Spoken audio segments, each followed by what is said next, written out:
Hey, Breaking Brown family, it's Yvette Carnell again coming to you, and I want to talk a little bit about Donald Trump and a little bit about Wikileaks.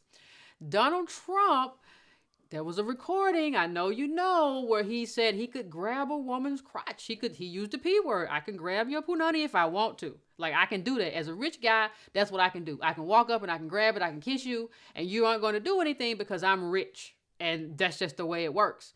And so what I witnessed like over the weekend was this fixation. There was this fixation with Donald Trump being able to grab women's crotches and people saying, this is assault. And this is awful stuff. And I agree it's awful stuff, but that's just kind of who Donald Trump is. And it's just not about Donald Trump.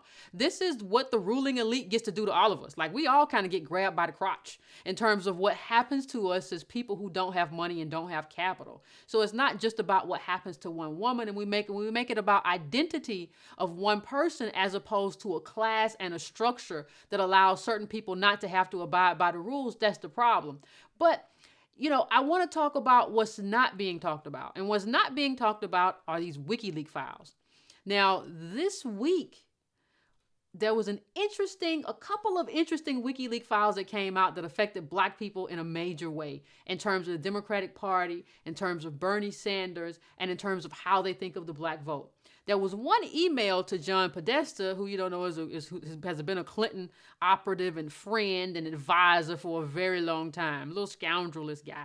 So he received this email from someone that basically said, well, if you want to reach out to Black people and let them know you're serious, just hire a Black person as your vice chair. Just put a Black face in there. Just put a Black face in high place.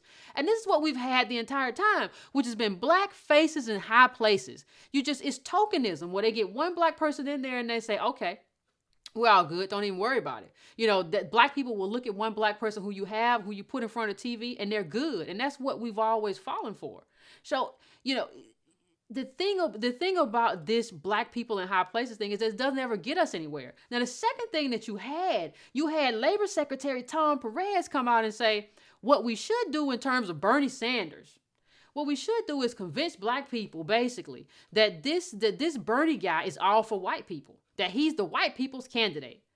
And that would get Black people kind of upset because they don't like the white people's candidate. They want their own candidate. So what we're going to do, we're going to make Bernie into this socialist white candidate. And what we really see, if you go back in time, you see how these other people, these Black lawmakers, kind of fell into place. You see John Lewis right around that same time as the email was sent saying, well, I never saw, when I ran in civil rights, I never saw Bernie Sanders, as if the fact that you never saw him, even meant anything. Like, who are you? You some kind of superhero with super hearing and supervision. So what does that mean anyway? But you saw him say that. You saw Rangel say, well, nobody really knows Bernie Sanders. So what you see is that all of this stuff was orchestrated to torpedo Sanders. So you had the Black men's leadership class in terms of these Black people come out and say, well, we don't know him. We're kind of suspicious of him. You had some of them also come out and say, well, this socialism thing isn't American, and HBCUs,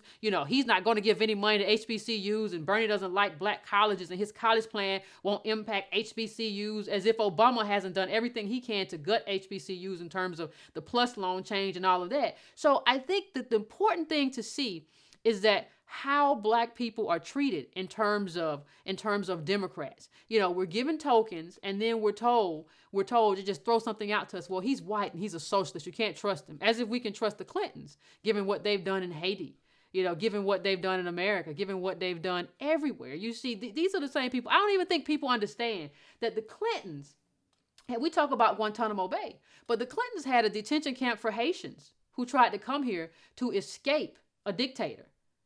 And those Haitians were living in the same conditions that those Guantanamo Bay people are right now. We're not just talking about mass incarceration in this country in terms of how Bill Clinton put mass incarcerations on roller skates. We're talking about Rwanda, when Bill Clinton could have flown planes over Rwanda and jammed the radio signals so that they couldn't have given instructions to commit genocide. That's what we're talking about here. And so his it's dismal in terms of how he has traded off the lives of Black people to benefit himself. So I don't think that we understand how desperate a situation, Bill Clinton has created for black people. And I don't have any reason to believe that his wife would be any different. And that's where I am. And that's why I'm voting third party.